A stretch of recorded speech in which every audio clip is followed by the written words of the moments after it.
Well, first, let me apologize to our viewers for the quality of that footage. But the last time Phil Jackson was a relevant NBA person, high-definition television didn't exist. So that's why it looked a little grainy there. Listen, is it too much to ask that Linda Rambis, who is not running the local family hardware store, she's running the Lakers. I said Linda Rambis, Jeannie Buss, pardon me. Is it too much to ask that Jeannie Buss, when she's deciding who's going to steward the franchise, look further than the top lists of guests of the wedding she almost had to Phil Jackson? It's like, well, I was going to marry Phil, he should be involved. Linda was going to be my maid of honor, she should be involved. Pelinka was going to be on Phil's side, he should be involved. It's the Lakers. Can you, and to use a Wilds line, can you open up the aperture a little bit and not just call what would have been your top 8 on MySpace 20 years ago to figure out who to steward the team? And if you can only call people that would speak at if you ever got an honorary doctorate in your honor, can you maybe X off the one person on that list that has an ongoing multi-year feud with LeBron James? Is that maybe do that? Like, of course Phil Jackson's involved. I mean, of course he's involved. Because why wouldn't he be involved? I mean, Jeannie was once engaged to him. He was great when the Lakers were great, which happened to be, during the W. Bush era. So sure. Yeah, let's go ahead and have Phil involved. It's so infuriating, bro.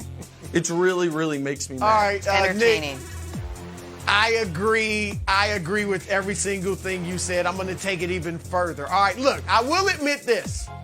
If I have my choice of decision makers on this, Phil Jackson, Kurt and Linda Rambis, yeah, I'm going with Phil in that one. But that's like saying I'd rather have Shaq shooting my free throws than Ben Simmons, all right? Neither one of them is a great option, all right? So Phil Jackson, no, he should not be involved. Phil Jackson, obviously, tremendous coach. And unless he's about to sit on that bench and give some direction, make amends with LeBron first, of course, then I don't want to hear from Phil Jackson. We've seen him in this position, right? He did it with the New York Knicks for 3 years, president of the team.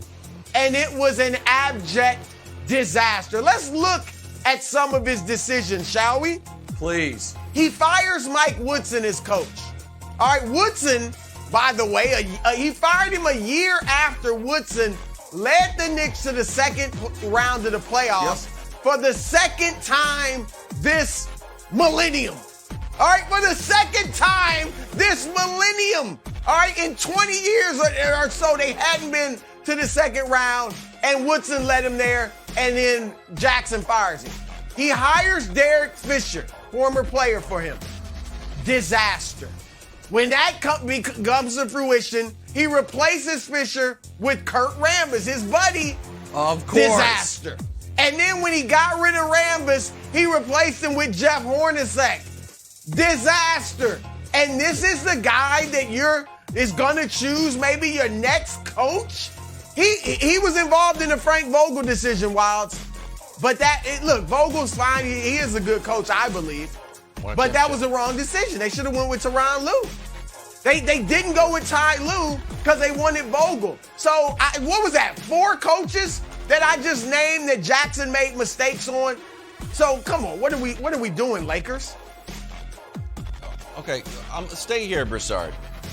This is a serious question. What are the Lakers looking for in a coach? Like, Charlotte fired their coach. They flamed out twice in the play-in games. Didn't feel like they were reaching their potential. They weren't ready. And I think Kenny Atkinson should be the coach because they need to develop their guys to get them to the next level. Be honest with me. What is the defining characteristic that the Lakers coach needs? The ability to put disparate parts and make it work? Because I don't know any strategy that could be sort of drawn up on a whiteboard that would make that team work.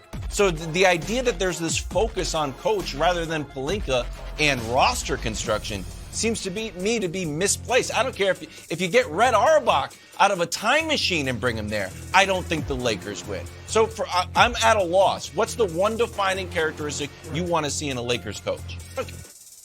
I think what you need, Wilds, is a guy that the players will respect and a guy who's strong enough to coach them.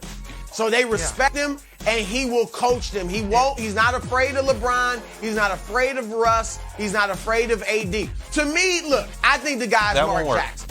All right, I like Mike Brown. I think Mike Brown is a good candidate for that. Darvin Ham, I think, will be a very good coach. But I don't think you bring in a rookie coach for this veteran team. So that's why I like Mark or Mike Brown. Just very quickly, I agree with you, Wilds, if your general point is there is way more blood on Pelinka's hands than Vogel's, and that the front office was a bigger problem than the head coaching position. But that ship seems to have sailed. But unless the number one trait you're looking for in a head coach is the guy who can tell you what the best ayahuasca flavor is, I don't need Phil Jackson consulting on it. I just don't. It's 2022. We can turn the page, please, Jenna. We can. All right, Broussard, Draymond's reaction, fair or foul?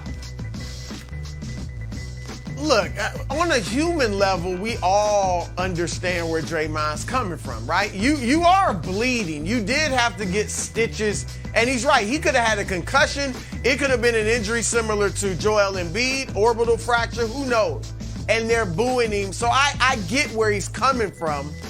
The thing is, though, Nick, we just can't have players flipping off fans. Not habitually. All right, and I do think, look, from Kyrie Irving, I don't think and I don't know, I'm sure it's happened before Kyrie, but that's the one that comes to mind for me. I can't remember the previous one. But once a player does it, and Kyrie did it in Boston, it kind of removes that barrier that players had, I can do it. And now you see it. It's just a couple weeks later, and it's happened again.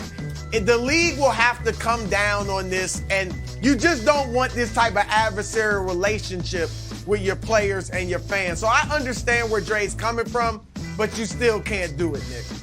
Yeah, listen, I think that's mostly correct. And Dre did it eyes wide open. He said he knows he's going to get fined. He decided it's worth the fine. He wanted to do it. But just like I didn't think it was the biggest thing in the world, but I thought it was a bad look when Kyrie did it, I feel the same way about Draymond. I don't think it's the biggest deal in the world, but I do think it's a bad look. You should be above that.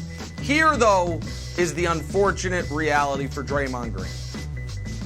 He is starting Wilds to become unoriginal. Draymond is one of the most interesting, one of the most undervalued players in the league. However, somebody needs to, give Draymond a quick little basketball, Brew, maybe you can do it. Basketball history lesson, or he's a clutch client, maybe I can do it, of Dennis Rodman. Because there are now starting to be more and more, it's like, I've been to this movie before. Oh, Avatar, that's Fern Gully. Oh, Draymond, that's Rodman. Oh, okay.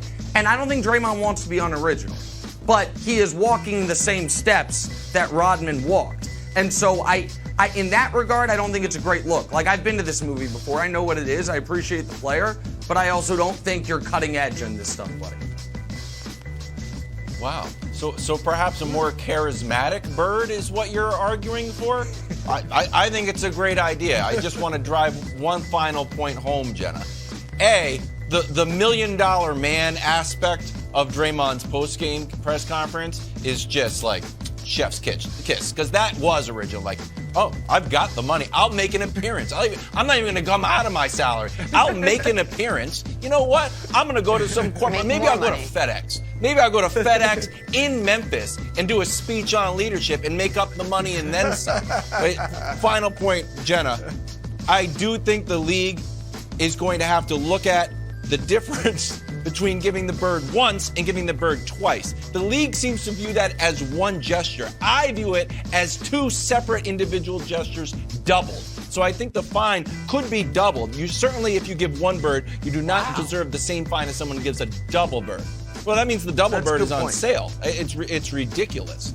Thanks for watching. Subscribe here to get the latest from the show. Also, be sure to check out more of the best clips from First Things First, or go watch a few segments from our other shows on FS1.